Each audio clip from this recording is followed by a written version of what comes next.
It's my great pleasure to invite the person who has been the stepping stone for each one of us here. She has been a remarkable visionary and our North Star who has guided us to where we are today. Although her rules and frameworks may have been seemed demanding at times, we now see the value they have brought us. With a big round of applause, let's welcome our beloved chairperson, Dr. Jayanthi Thangabalu, to address the gathering. அவையில் உள்ளோர் அனைவருக்கும் என் அருந்தமிழ் வணக்கம். தங்கவேலு கல்வி குழுமத்தின் chairman, Thangavelu engineering college principal, TJ institute of technology principal, Chennai college of arts and science principal மற்றும் இங்கு வருகை புரிந்திருக்கும் முன்னாள் மாணவர்கள் என்று சொல்ல மாட்டேன், ஒரு தாய்க்கு தலைமகன் எப்படி உயர்ந்தவர்களாக இருப்பார்களோ, எத்தனை பிள்ளைகள் இருந்தாலும் அந்த தலைமகன் மீது சற்று பாசம் அதிகமாகவே இருக்கும். ஸோ இந்த பேட்ச் எப்போவுமே ஸ்பெஷல்.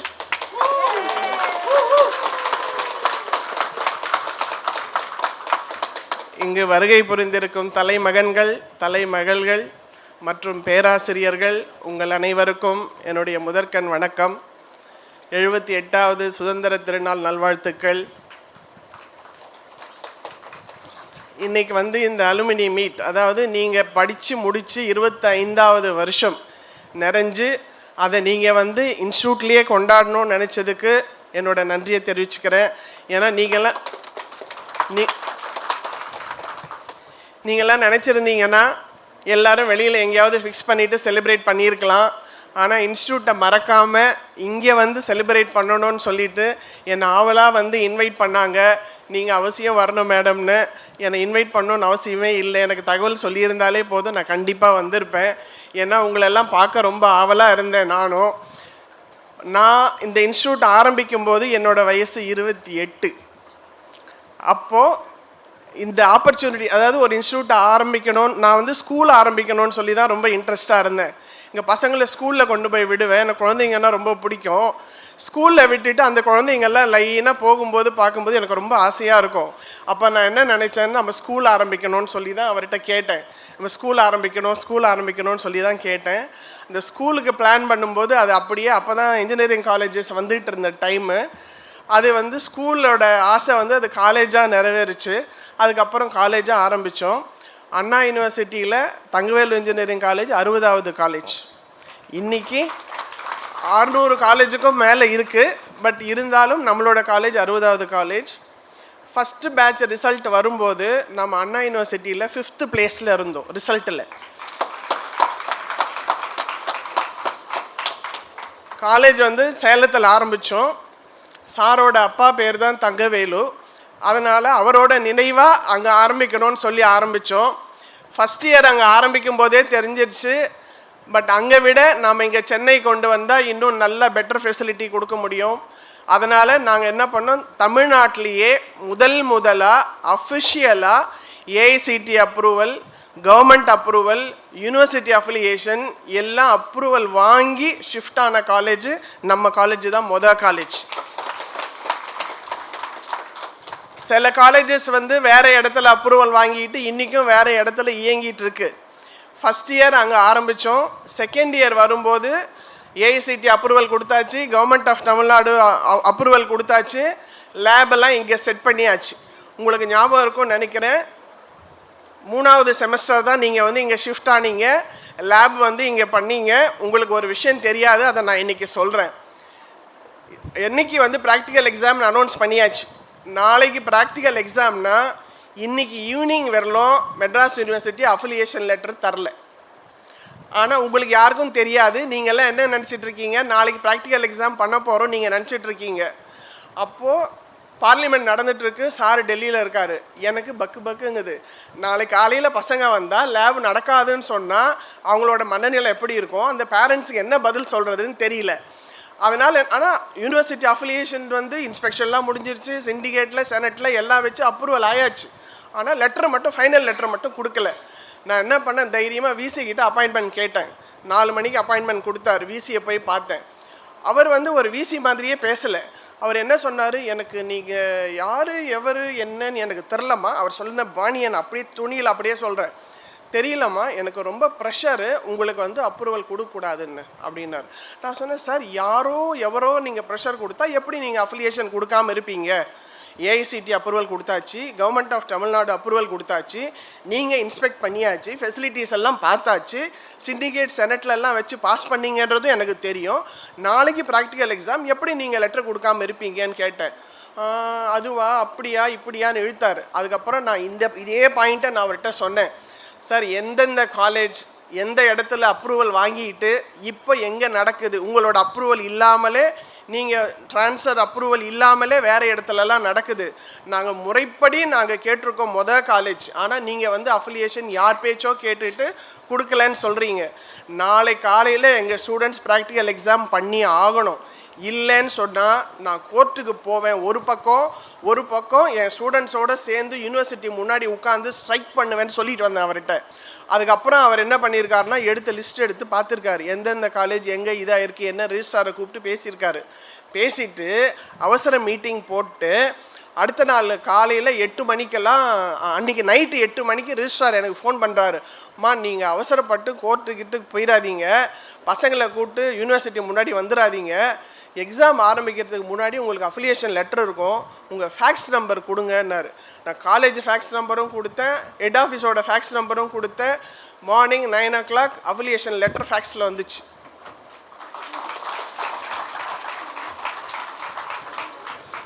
நீங்கள் இங்கே ப்ராக்டிக்கல் எக்ஸாம் பண்ணீங்க, ஆனால் அது வரலும் உங்கள் யாருக்குமே தெரியாது இந்த லெட்டர் வரலன்னு சொல்லி. ஆனால் அன்றைக்கி நான் அடைஞ்ச சந்தோஷம், நம்ம பசங்களை கமிட்மெண்ட் பண்ணதை நம்ம வந்து நல்லா பண்ணிட்டோன்னு சொல்லிட்டு நினச்சேன். இன்னொன்று, அங்கேருந்து இங்கே ஷிஃப்ட் ஆகும்போது பில்டிங் வந்து ஷெட்ஸில் லேப் பண்ணியிருந்தோம், பில்டிங்லாம் ரைஸ் ஆகிட்டு இருந்தது. நீங்கள் முடிக்கிறதுக்குள்ளே கிளாஸ் ரூம்ஸ் ரெடி ஆயிடுச்சு, நீங்கள் அங்கே உட்காந்துட்டு இருந்தீங்க. அப்போது மெக்கானிக்கல் கிளாஸில் மட்டும் எழுதியிருந்தீங்க, மெகா மெஜஸ்டிக் மெக்கானிக்கல்.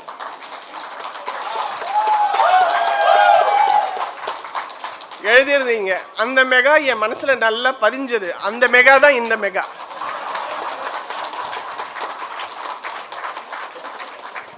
தேங்க்ஸ். அது யாரோட ஐடியாவோ தெரியாது, அந்த இது வந்து மனசில் பதிஞ்சிருச்சு. அது வந்து இங்கே வந்து வச்சுருக்கு. எப்போவுமே மெகா மெஜஸ்டிக் மெக்கானிக்கல் தான் எப்போவுமே. மீதி பேட்ச் ஸ்டூடெண்ட்ஸ் கூட நான் வந்து உங்களை வந்து ஒவ்வொரு யூனிட் டெஸ்ட்டும் போதும் நான் வந்து பார்த்துருக்கேன். என்ன மார்க் வாங்கியிருக்கீங்க, ஃபேக்கல்ட்டி மிஸ்டேக்கா, நீங்கள் மிஸ்டேக்கா என்னன்னு கேட்டிருக்கேன். சில டைம் ஸ்ட்ரிக்டாகவும் இருந்திருக்கேன். அப்படி உங்களை ஏதாவது மனசு பாதிச்சிருந்தாலோ இல்லை ஏதாவது வருத்தப்பட்டிருந்தாலோ அதுக்காக நான் மன்னிப்பு கேட்டுக்கிறேன். இல்லையா? ஏன்னா இப்போ நீங்கள் பேரண்ட்ஸாக இருக்கீங்க. என்னை இன்வைட் பண்ண வரும்போது நான் கேட்டேன், உங்கள் பசங்கள்லாம் என்ன பண்ணுறாங்க என்னன்னு சொன்னால் காலேஜில் படிக்கிறாங்கன்னு சொன்னாங்க. ஆல்மோஸ்ட் மேபி ஸ்கூல் ஃபைனலாக இருப்பாங்க, இல்லை காலேஜில் படிச்சுட்டு இருப்பாங்க. உங்கள் பீயிங் எ பேரண்ட் உங்களுக்கு வந்து தெரியும் நீங்கள் எப்படி வந்து இருந்திருப்பீங்கன்னு சொல்லி. அதுக்கப்புறம் எல்லாரும் சொன்னாங்க எல்லாமே நல்லா வெல் செட்டில்டு, நல்லா இருக்காங்கன்னு சொல்லி. எனக்கு அதில் ரொம்ப சந்தோஷம். உங்களுக்கு வந்துட்டு நான் நிறைய அப்போ என்ன சொன்னேன் என்னன்னு எனக்கு தெரியல. இப்போ 25 years கழித்து உங்களை எல்லாம் பார்க்கும்போது எனக்கு உண்மையாகவே ரொம்ப ரொம்ப ரொம்ப சந்தோஷமாக இருக்கேன். நான் ஆக்சுவலாக என்ன பேசுகிறதுன்னு கூட எனக்கு தெரியல. பார்த்ததில் ரொம்ப சந்தோஷம். உங்களுக்கு லைஃப்பில் சில இது வந்து நான் சொல்லணும்னு நான் நினைக்கிறேன். இப்போ ஸ்கூலில் செகண்ட் இயர் காலேஜ் படிக்கிறாங்க, அப்புறம் ஃபஸ்ட் இயர் படிக்கிறாங்க, தேர்ட் இயர் படிக்கிறாங்கலாம் சொன்னாங்க. நீங்கள் வந்து இப்போ பேரண்ட்ஸாக இருக்கீங்க. சில பேர் வேலைக்கு போகலாம், சில பேர் வீட்டில் இருக்கலாம். ஆனால் ஆல்மோஸ்ட் எல்லாமே வெல் செட்டில்டு, எல்லாம் நல்லா இருக்காங்க. ஐஏஎஸ் கூட இருக்காங்க நம்ம பேட்ச்லன்னு சொல்லிட்டு சொன்னாங்க. கேட்டதில் ரொம்ப சந்தோஷம். நீங்கள் உங்கள் பேரண்ட்ஸை வந்து நல்லபடியாக பார்த்துக்கணுன்னு சொல்லி சேர்மன் வந்து ஒவ்வொரு மீட்டிங்லேயும் சொல்வார், உங்களுக்கு பெற்றோர்கள் நல்லா பார்த்துக்கணும்னு சொல்வார். அதை நீங்கள் செய்கிறீங்கன்னு நம்புகிறேன். அடுத்து நீங்கள் என்ன பண்ணணுன்னா, உங்கள் குழந்தைகளுக்கு நீங்கள் என்ன டியூட்டி செய்யணுமோ, உங்களுக்கு என்ன ரெஸ்பான்சிபிலிட்டி இருக்கோ அதெல்லாம் நீங்கள் செய்யுங்க. அட் த சேம் டைம் இப்போ நீங்கள் என்ன சம்பாதிக்கிறீங்களோ அது ஆணாக இருந்தாலும் சரி பெண்ணாக இருந்தாலும் சரி ஒரு பர்டிகுலர் பர்சன்டேஜ் உங்களுக்காக சேமிச்சு வைங்க. ஏன்னா இதை வந்து நான் ப்ராக்டிக்கலாக உணரும்போது உங்களுக்கு தெரியும். நிறைய பேர் வந்து நிறைய விஷயங்கள் நான் வந்து பார்க்குறேன். ஒரு வயது முதிர்ந்த தம்பதியை வந்து நான் சமீபத்தில் பார்த்தேன். அந்த அம்மாவுக்கு 83, அவருக்கு வயசு 91. 2 பையங்க, 2 பேர்த்த நல்லா படிக்க வச்சாங்க. பெரிய பையனை கல்யாணம் பண்ணாங்க. ஃபாரினில் போய் செட்டில் ஆயாச்சு.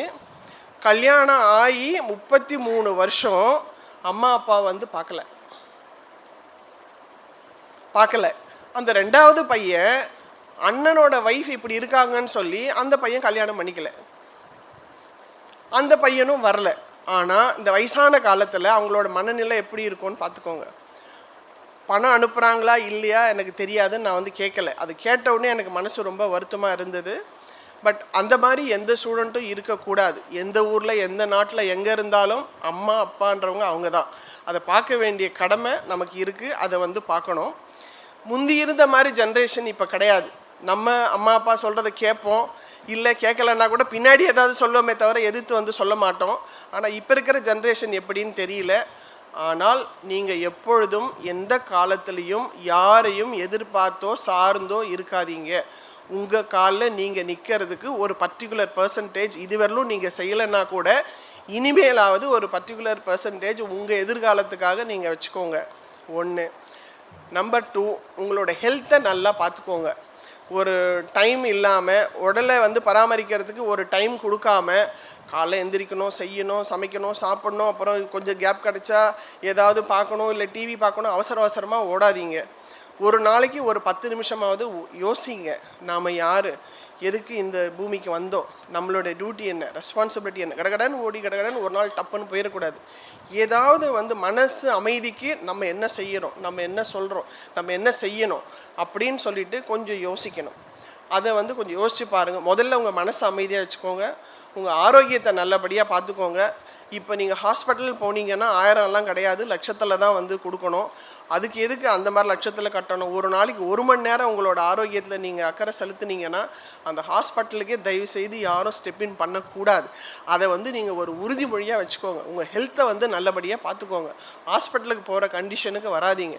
கடைசி வரலும் நல்லா நடக்கணும், நல்லா தூங்கணும், தூக்கத்திலேயே எது வந்தாலும் நடக்கணும். அந்த ஒரு மன அமைதியை நீங்கள் வச்சுக்கிட்டீங்கன்னா உங்களுக்கு வந்து வாழ்க்கையில் எந்த பிரச்சனையும் இருக்காது.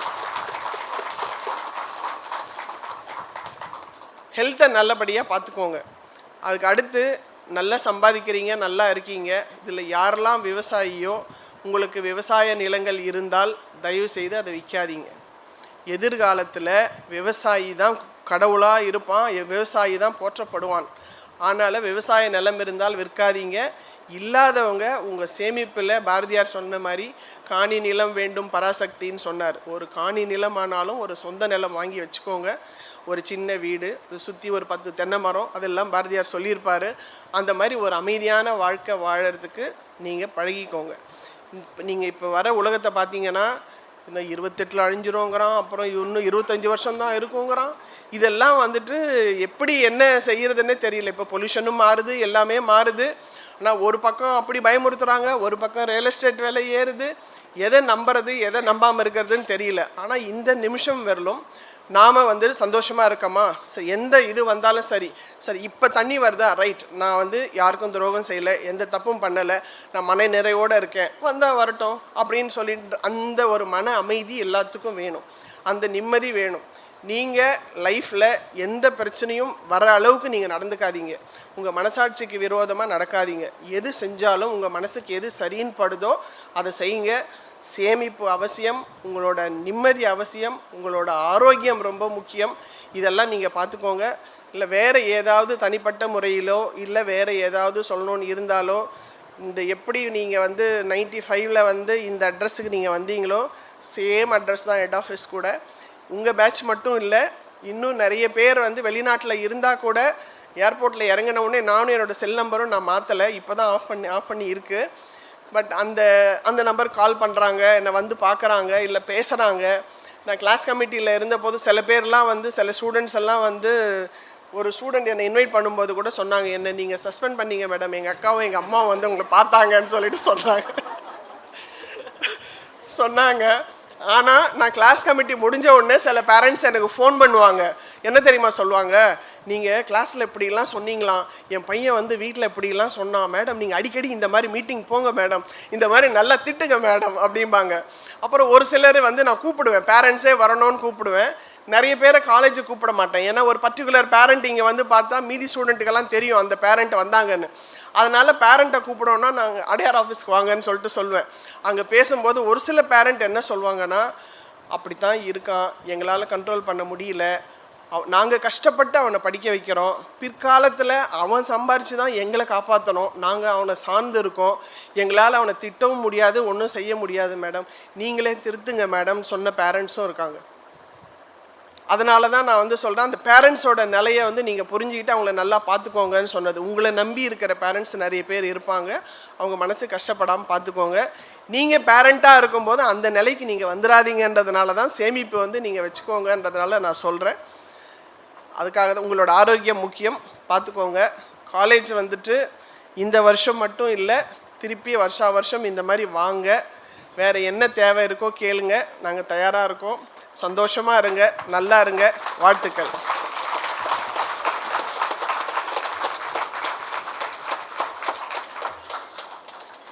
You have always been an inspiration to all of us. Thank you, ma'am, for inspiring us yet again. It's truly impressive that you have retained the same level of energy over these 25 years.